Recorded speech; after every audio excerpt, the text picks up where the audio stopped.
Okay. நீங்கள் இப்போ படத்தோட ட்ரெய்லர் அண்ட் ஃபுட்டேஜ் பார்த்துருப்பீங்க. ஃபஸ்ட் நான் வந்து இந்த படத்தை பார்த்துட்டு அவங்களோட ஃபீட்பேக் கொடுத்த என்னுடைய சீனியர் டைரக்டர்ஸ் எல்லாருக்கும் தேங்க்ஸ் சொல்ல விரும்புகிறேன். ஏன்னா நோவே அவங்களோட நான் கனெக்டட் கிடையாது. யார்கிட்டையும் நான் அவங்கள்ட்ட எல்லாம் ஒர்க் பண்ணலை. இருந்தாலும் ஒரு புது ஒருத்தர் பண்ண படத்தை அவங்க வந்து பார்த்துட்டு ஓப்பனாக ஒரு ஒப்பீனியன் ஃபீட்பேக் அவங்களுக்கு பிடிச்ச விஷயங்களை கன்வே பண்ணாங்க. அது ஒரு பெரிய கெஸ்டரை நான் வந்து ஃபஸ்ட்டு தேங்க் பண்ணணுன்னு நான் விரும்புகிறேன். அடுத்தது இப்போ இந்த ட்ரெய்லர் வந்து இன்றைக்கி ஈவினிங் 5 o'clock நாங்கள் அஃபிஷியல் ரிலீஸ் பண்ணுறோம். படம் வந்து அடுத்த வெள்ளிக்கிழமை 23ஆம் தேதி படம் ரிலீஸ் ஆகுது. இன்னும் ஒரு 4 நாள், ஆமாம் 4 நாள், மண்டே அன்னைக்கு மதியம் 3 மணிக்கு நம்ம வந்து ப்ரெஸ் ஷோவே படம் பார்க்க போகிறீங்க. இதுதான். இப்போ நீங்கள் படம் ஃபுட்டேஜ் பார்த்துருப்பீங்க. ஏதாவது உங்கள்கிட்ட கொஷின்ஸ் இருந்துச்சுன்னா நீங்கள் ஷூட் அப் பண்ணலாம் சார். இப்போ சொல்லுங்கள். நீங்கள் நாங்கள் பார்த்த காட்சிகள் மட்டும் அவங்க டைரக்டர்கள் சொல்கிறதெல்லாம் வந்து ஒரு வித்தியாசமான படம் அப்படின்னு சொல்கிற மாதிரி இருக்குது. ஓகே. நீங்கள் எங்களுக்கு போட்ட ஃபுட்டேஜ் எல்லாம் வந்து பெண்களை எப்படி கவர் பண்ணுறது, மடக்கிறது, ஃபிகரை மடக்கிறதுங்கிற மாதிரி இருக்குது. இது மொத்தம் பெண்களை வந்துட்டு இழிவுபடுத்துகிற மாதிரி இருக்காமா இந்த படம்? இல்லை, கண்டிப்பாக கிடையாது. அது நீங்கள் பார்த்த விஷயங்கள் அதான் நான் பிகினிங் 10 minutes தான் நம்ம ப்ளே பண்ண விஷயம். அது வந்து ஒரு கேரக்டரோட அந்த கேரக்டரோட பர்ஸ்பெக்டிவில் அவன் பேசுகிற வசனங்கள் தான் அது சரியாக தப்பாங்கிறது வந்து நம்ம படத்தில் பேசியிருப்போம். முக்கியமாக அதை பற்றி அதுதான் நம்ம அழுத்தமாக பேசியிருக்கோம். ஓவராலாக முழுசாக படம் பார்த்து முடிக்கும்போது உங்களுக்கு இந்த விஷயம் கூட உங்கள் மைண்டுக்கு வராது. ஆக்சுவலாக அது நான் முழுசாக நம்புகிறேன். நம்ம 4 daysல நம்ம பார்த்ததும் நீங்கள் கண்டிப்பாக இதே கொஷின் நம்ம திரும்ப ரிப்பீட் பண்ணணும். வாழ்த்துக்கள் சார். Thank you ma'am. 2005 காலகட்டத்தில் நீங்கள் எடுத்திருக்கீங்க. அது என்ன காரணம்? ரெண்டாவது இன்ஸ்பயர்ட் பை ரியல் லைஃப். ஏன்னா நீங்கள் தான் எல்லாமே கதை, டைரக்ஷன் ஆஸ் வெல் அஸ் ப்ரொடக்ஷனும் பண்ணியிருக்கேன். ஆமாம். ஸோ அது வந்து inspired by real life true இன்சிடெண்ட்டா? ஆமாம். அது என்னன்னாக்கா 2005 ஏன் அப்படின்னாக்கா அது நீங்கள் கேட்ட மாதிரி என் லைஃப்பில் நடந்த ஒரு சின்ன ஒரு சம்பவம். அது கிடையாது, மொத்த படம் அது கிடையாது. அதுலேருந்து ஒரு சின்னதாக ஒரு ஸ்பார்க் கிடச்சிது. அதை வந்து நம்ம ஸ்க்ரீன் பிளேயாக பண்ணாக்க ஒரு நல்ல படமாக ஆகும் அப்படின்ற நம்பிக்கையில் பண்ணது தான். அது ஆக்சுவலாக நல்லபடியாக வந்திருக்கு. அடுத்தது ப்ரொடியூசர். நானே ப்ரொடியூசர் அப்படிங்கிறது வந்து ஆக்சுவலாக நான் வந்து டைரக்டர் ஆகிறதுக்காக வந்தேன். ஆக்சுவலாக அதுதான் என்னுடைய ஸ்கூல் டைம் கோல். ஸோ நான் பிஎஸ்சி அக்ரி படித்து முடிச்சுட்டு நான் சினி ஃபீல்டுக்கு வந்தேன். அசிஸ்டன்ட் டைரக்டர், அசோசியேட், கோ டைரக்டர்ஸ்னு ஃபியூ ஃபிலிம்ஸ் ஒர்க் பண்ணிவிட்டு படம் முயற்சி பண்ணும்போது கதை பிடிச்சிருந்தாலும் கூட நியூ ஃபேஸ் வச்சு பண்ணுறதுக்கான தயாரிப்பாளர்கள் கிடைக்கல. அது ஒரு பெரிய ஸ்ட்ரகிள் பண்ணேன். அப்புறம் எண்ட் ஆஃப் த டேயில் வேறு ஆப்ஷன் இல்லைன்றதுனால நானே வந்து ப்ரொடியூஸ் பண்ணுற மாதிரி ஆச்சு. அதுதான் வந்தது. ஆக்சிடெண்ட்டில் அடுத்தது ப்ரொடியூசராக அப்படி நான் ஆனேன். அதுக்கப்புறம் படம் எடுத்தாச்சு. படம் வந்து ரொம்ப நல்லா வந்திருக்கு அப்படின்னு நான் சொல்லிக்கல. பார்த்தவங்களோட நம்ம பெருசாக நம்புகிற ஆட்களே அவங்கெல்லாம் சொல்லும்போது சரி நம்ம கான்ஃபிடென்ஸ் இன்னும் அதிகமாச்சு. ஆனால் அது தேட்டர் தொடுறதில் பெரிய ஸ்ட்ரகிள் இருந்துச்சு. எல்லோரும் பார்ப்பாங்க.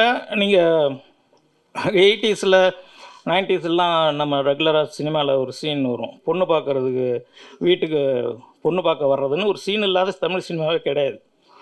வருவாங்க. பொண்ணு வந்து ஹீரோயின். ஆக்சுவலாக ஹீரோயின்னா எவ்வளோ அழகாக இருப்பான்னு நமக்கு காமனாகவே தெரியும். அந்த பொண்ணையும் பார்த்துட்டு போயிட்டு லெட்டர் போடுறோன்னு சொல்லிட்டு போவாங்க.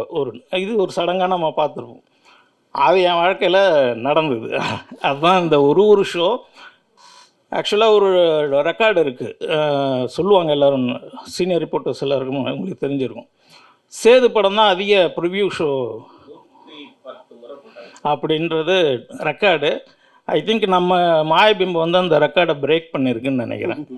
அது in terms of number of shows and ரிலீஸுக்கான போராட்டத்துக்கான வருடங்களும் அது சேர்த்து நான் சொல்கிறேன்.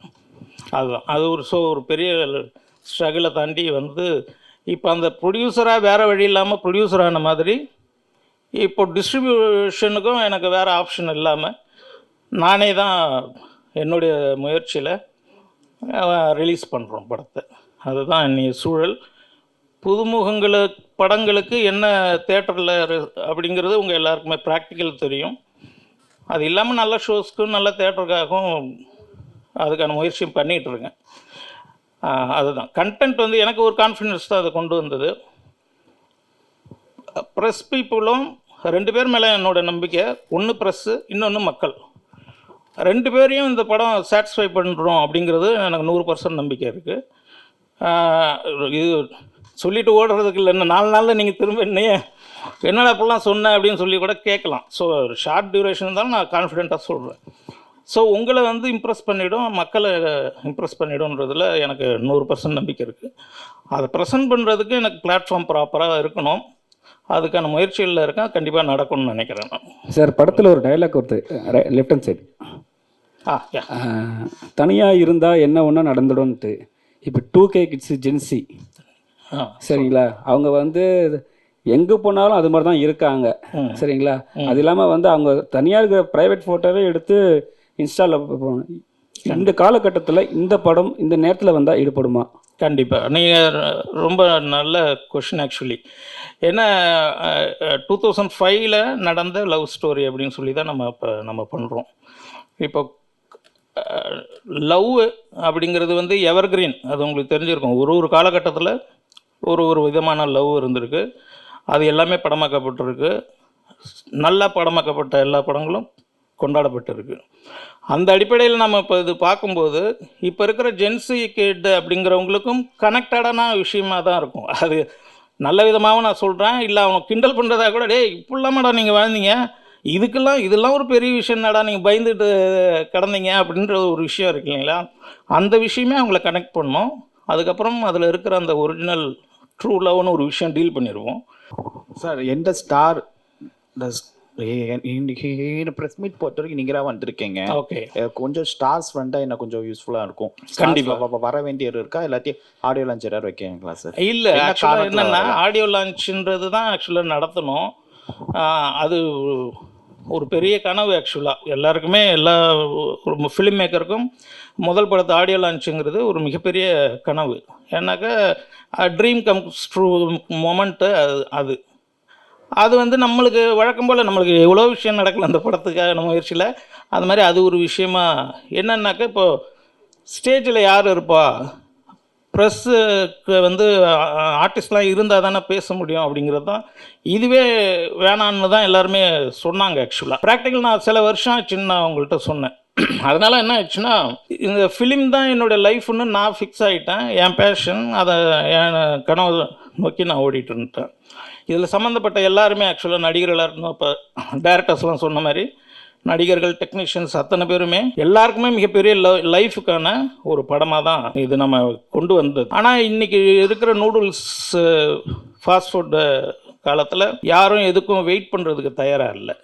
ஸோ அவங்கவுங்க ஒரு டைம் லிமிட் தாண்டும் போது நம்ம மேலே, படத்து மேலே எல்லாம் எங்கே வரப்போகுது அந்த ஏரியாக்குள்ளே கடந்துட்டாங்க. அதனால் யாரும் தொடர்பில் கூட இல்லை உங்கள்கிட்ட சொல்லணுன்னா. தேங்க்யூ.